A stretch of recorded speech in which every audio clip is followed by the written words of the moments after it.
artists or serious, this is serious music, and people tend to be serious about television. Well, there's music. a lot of humor in it that an awful lot of the writers miss, actually. Yeah. It's not that it's a joke, but there is like, in almost every song there is a lighter line or a kind of almost a deliberately throwaway or funny line that just indicates other possibilities, I guess.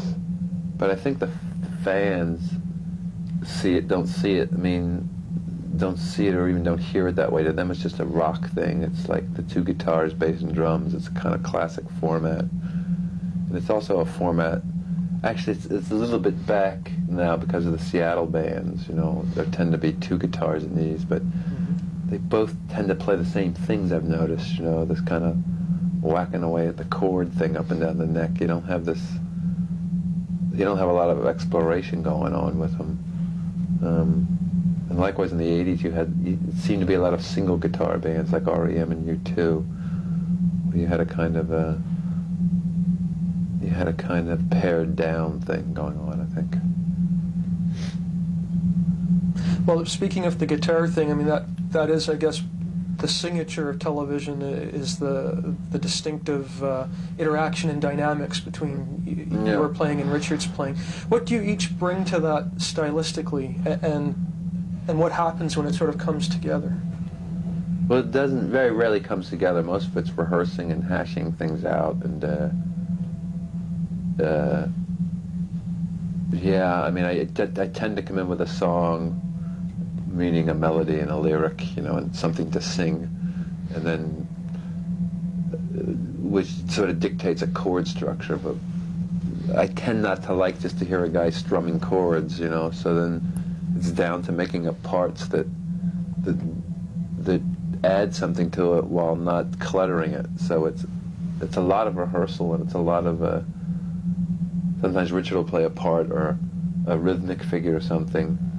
It doesn't quite fit at first, but then if we move it to the chorus, all of a sudden it sounds good, So there's a lot of this, in a way, because I'm always standing in the middle, I always hear what's going on from the guitar and the bass and the drum, whereas Richard doesn't hear the bass and he doesn't really hear me that well, so you have this confusion. So I'm there, even in the rehearsal room, I can hear it all and go, well, this is that, and this note's a little off, and this. So there really is a lot of time put into arranging things, changing things. How do you see each other's distinctive guitar styles, though? Because on their own, they seem to be, certainly fairly distinctive. I guess I've always viewed your style as being a little more dry and fluid, but Richard's being more sort of chunky and more rock and roll. Yeah, the manager our manager said that the other night. He said if you listen to his solo records, they tend to be the bar chord thing with the little bits, and if you listen to mine, they tend to be much more swirled around the vocal or in counterpoint to the vocal or arranged, and it might be different backgrounds.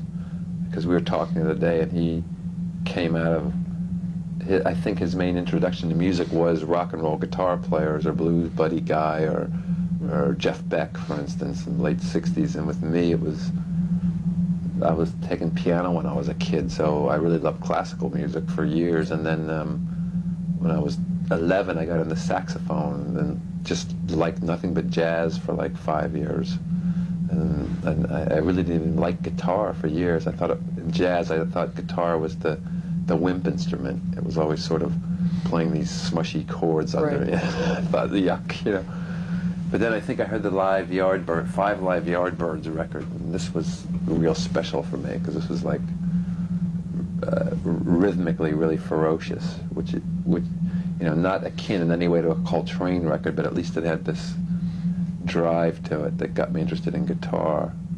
And likewise, hearing some early Dylan things and hearing people doing different things with the lyrics, it just like, I thought, you can sing while you play guitar. You can combine writing. Very devastating I was news. very young, and all these things. Guitarist Tom Verlaine, the iconic and hugely influential American guitarist, a very recognizable songwriter best recognized as the founding member and the frontman of the New York City rock band Television, has actually died at the age of 73. Very, very heartbreaking and devastating news. The confirmation, of course, comes as a result of Tom's death, and it actually arrived via Jessie Patti Smith, the daughter of Tom's counterpart, and that is the former partner, or his former partner, Patti Smith, who relayed the news in a very emotional and heartbreaking statement that was issued to the New York Times. I think it has been confirmed, and it's now official that Tom died in Manhattan, and he was just 73 years old. The legendary guitarist, ideally, if you've watched Tom playing guitar, you would die a very, very happy man. He's one of those legends that actually played guitar, and he was really very, very talented, and his talent was really out of this world. Despite being one of the leading bands in the New York City or the New York scene, Television always seemed slightly outside, I think, the parameters of what we've come to lazily regard as the punk aesthetic. So while Tom and Richard Hell's duo guitars were able to conjure up a much no-nonsense ferocity as the Ramones and Blondie, we are seeing Tom actually coming out with a virtuosic edge to the genre that actually even generally was despised as virtuos, or weaving technically astonishing guitar solos with his band known as the Television, and unrelentingly becoming a minimalism.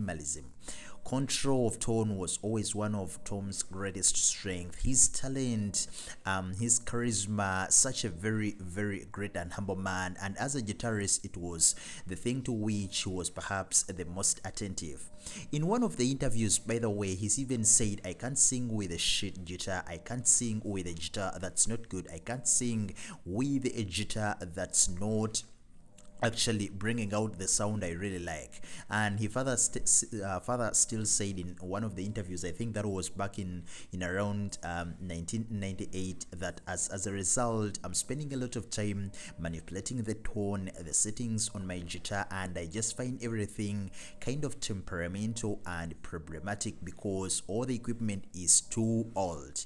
One day the amp sounds great, and for some reason the next day it just totally sucks, and it really takes every day as a new day. But it's mildly frustrating sometimes, and there is a lot to be said for having one amp and just playing every song through it like you do live. But I like changing sound quality on record. So Tom was an artist, and he changed the shape and alternative music as we know it, placed a wonderful emphasis on tone control as a guitarist, which also actually led to play a fingerstyle on a number of television tracks. And his band still remains influential as one of those bands that actually has changed the nature and the genre and the way how guitarists are playing guitars in this moment in time.